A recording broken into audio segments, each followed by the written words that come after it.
여러분 안녕하세요. 이번 영상에서는 우리가 이제 사주를 보다 보면 저도 많이 경험을 하는 것 중에 하나인데요. 이 나이가 어느 정도 들다 보면 부부 사이가 나빠지면서 특히 이혼을 하는 경우가 많습니다. 물론 요즘은 이제 젊은 세대도 이혼을 많이 합니다. 그러다 보니까 이제 어떤 가족이라는 개념이 옛날처럼 아주 끈끈한 관계는 아닌데, 근데 사실 사주를 보다 보면 특히 여성 사주에서 이혼 확률이 굉장히 높은 것들이 있어요. 그래서 오늘은 여성 사주에서 이 세 가지가 있으면 거의 뭐 90% 이상, 많으면 뭐 95% 이상 이혼을 하는 경우를 제가 많이 봤고요. 또 실제로 사주 명리학에서는 굉장히 중요하게 생각하는 이 세 가지를 말씀드릴 테니까 혹시 제 영상을 보시면서 여러분들이 이 세 가지가 있다고 하면 남녀 사이, 뭐 부부 사이라든지 아니면 꼭 부부가 아니어도 애인 사이 좀 주의가 필요하고요. 또 궁합 볼 때 이런 게 있다고 하면 가급적이면 좀 주의가 필요하다 이렇게 말씀드리겠습니다. 그러니까 한번 어렵지 않게 제가 설명을 할 테니까 재밌게 한번 잘 봐주시면 좋겠습니다. 자, 그 전에 지금은 풍수 구운 시대, 구운 시대라고 말씀드렸잖아요. 이 구운은 기운적으로 화의 기운입니다. 그런데 이 화인데 불의 기운인데 이게 주역의 개상으로 보면 주역을 보면 개상을 이 리케입니다. 리케. 리라는 것은 분리, 분리라는 것은 헤어진다는 거죠. 그리고 이별, 이별도 역시 분리, 독립, 이별 이런 기운을 나타내요. 그래서 특히 이 풍수 구운 시대 24년부터 해서 43년까지는 가족이 해체. 그래서 이런 부분이 앞으로 더 강해질 것이다. 그래서 가족의 개념이 옛날만큼 끈끈하지는 않게 될 가능성이 높아요. 그러다 보니까 이런 기운 자체도 리케에서 분리, 이별 이런 기운이 강한데 내 사주팔자에 특히 여성 사주는 더욱더 중요한데 이 여성 사주팔자에 무엇이 들었을 때 주의를 해야 되냐? 첫 번째로는 편관과 정관, 편관과 정관이 막 보통 두 개에서 많게는 네 개까지 이렇게 겹쳐 있습니다. 이것을 관과 살이 혼잡이 됐다. 그래서 관살 혼잡 사주라고 합니다. 그런데 편관, 정관이 딱 두 개만 있을 때 지장간 속에도 막 있는 경우도 있고요. 두 개가 있는데 합의돼가지고 꽉 묶여 있을 때가 있어요. 그럴 때는 조금 구체적으로 그 전체 사주팔자를 잘 봐야 알 수가 있지만 일단은 묶여 있다 하더라도 어떤 운, 대운이나 세운에 왔을 때 그게 극을 받는다든지 아니면 충이 된다든지 또 다른 합이 된다든지 했을 때는 위험합니다. 그래서 우리 인체에 바이러스가 몸 안에 항상 있잖아요. 이제 면역력이 떨어지면 나타나고 그러는 건데 이런 기운을 갖고 있다. 특히 많으면 많을수록 해당 사항이 많아요. 왜냐하면 여성 사주의 편관과 정관은 남자를 나타냅니다. 물론 정관이 남편이라고 볼 수 있고 편관은 뭐 애인이라든지 아니면 편관이 하나만 있어도 남편으로 볼 수는 있는데 이런 분들은 대체적으로 남자의 운이 그닥 좋지가 않아요. 좋은 남자 만날 확률도 떨어지고 또 설령 만난다고 하더라도 남편하고 사이가 그닥 좋지가 않습니다. 그래서 만세력을 보면 편관, 정관 이런 게 나와 있어요. 그래서 그것을 보고 개수가 많으면 많을수록 여성사주에 불리하다. 두 번째로는 뭐가 있냐면 원진살과 기문간살이 있어요. 원진, 기문살이 있는데 원진과 기문살은 비슷한 것도 있고 약간 차이도 있는데 이 원진, 기문살이 많으면 일단은 이혼 확률이 높습니다. 왜? 원진이라는 건 원망하고 미워하고 싸우고 그런 부분이거든요.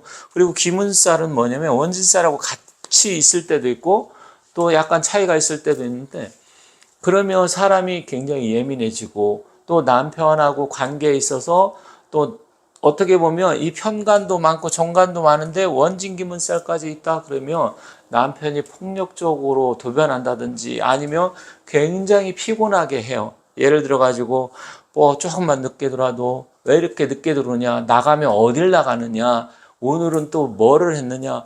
사사건건 간섭을 하고 막 이러다 보면 의처증하고 같이 올 수도 있어요. 그런데 편관과 정관이 원진기문이다. 그럼 더 높아지는 거예요. 그렇기 때문에 이런 걸 봐야 되는데, 그러면 원진기문살은 뭐냐? 많아요.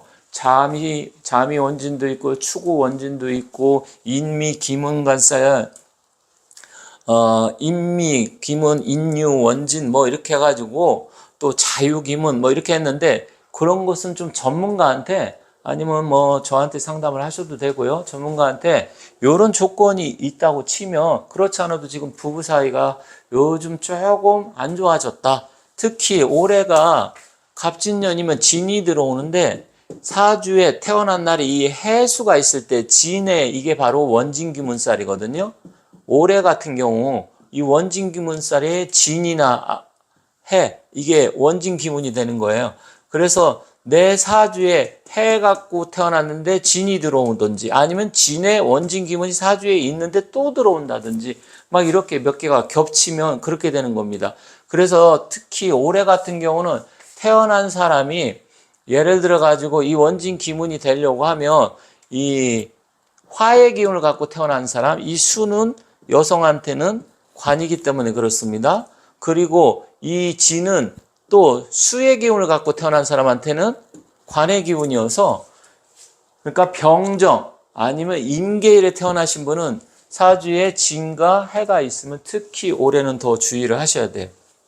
그래서 이런 원진 기문관살이 있을 때 굉장히 안 좋아지고, 갑자기 사이가 좋다가 이상하게 다툼이 많아지고, 또 남편이 전에는 안 그랬는데 이상하게 간섭을 한다든지, 또 아니면 부인이 예민해져 있다라든지, 아니면 부인이 이상하게 외간 남자를 만난 느낌이 난다든지, 여러 가지로 나타납니다. 복잡해지는데, 어쨌든 이런 부분, 편관 정관이 많은데 또 원진기문살이 있는데, 또 이 편관 정관이 원진기문이면 확률이 훨씬 더 높아진다. 그리고 마지막 세 번째는 뭐냐면, 내 사주하고 남편 사주에 서로 태어난 일간 일주가 있는데, 일주라고 합니다. 일간 일주. 그러면 내 사주하고 배우자 사주가 서로 극을 받는다든지 충을 받는다든지, 충국 이랬을 때, 아니면 내 남편의 사주하고 나하고 원진살이 꼈다든지 이랬을 때, 즉 나는 만약에 자일날 태어났는데 남편은 유금이다. 그러면 이게 자유 원진기문살이거든요. 이렇게 되는 거예요. 그래서 또 나는 인일날 태어났는데 남편은 뭐 유일날 태어났다. 이래도 이제 원진살이 되죠. 뭐 이런 식으로 내가 태어난 날의 기운하고 우리 남편의 기운하고 이렇게 원진기문살이 있다든지, 아니면 충살이 있어요.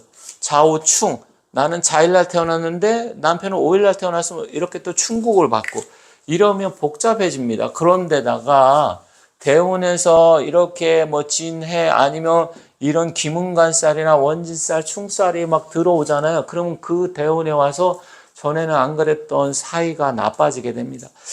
제가 또 옛날에 상담했을 때 어떤 분이 자기는 한 10몇 년 동안 살면서 남편하고 한 번도 싸우지를 않았대요. 싸워도 막 간단하게 싸우고 그냥 풀어졌다. 그래서 제가 그건 뭐 지금까지 일이고 앞으로 좀 이러한 일들이 발생할 수 있으니까 좀 주의하셔요. 또 제가 말씀드린 거 잊지 말고, 그때 혹시 남편이 뭐 이상하게 행동을 보인다든지, 뭐 아니면 남편하고 싸우게 되면 제 말을 명심하고 이제 잘 넘어가라 그랬는데, 나중에 다시 몇 달 뒤에 전화가 왔는데, 그게 전에는 크게 싸우질 않았는데 싸움이 일어나가지고 지금 말 안 한 지가 몇 달 됐는데, 저 전에는 뭐 어떤 뭐 애교를 떤다든지 부인이 조금 미안하다고 하면 풀어줬는데 안 풀어준대요.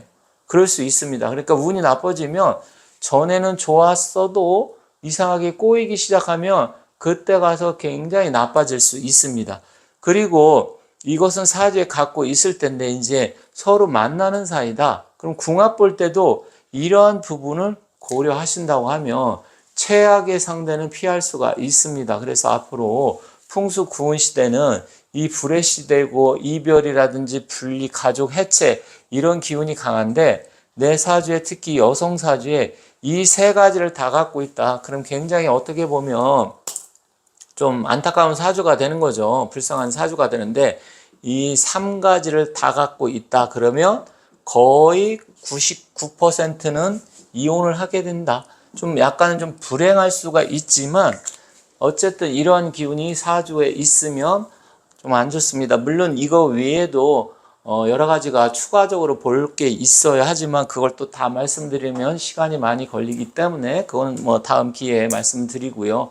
그럼 어떤 분이 이게 있다고 했는데 이혼 안 하고 있는데요? 물론 그럴 수 있어요. 아직 안 왔기 때문에 그래요. 제가 좀 전에 말씀드렸듯이 지금까지는 이혼을 안 했지만 앞으로 충분히 할 수 있습니다. 내가 어딜 갔을 때 운전하고 갈 때 지금까지는 차가 안 막히고 잘 왔어요. 그런데 앞에 막힐 수 있잖아요. 그죠? 앞일은 모르는 거예요. 그래서 지금까지 이상이 없었어도 그럴 가능성이 높다. 이렇게 이해하시면 되겠습니다. 감사합니다.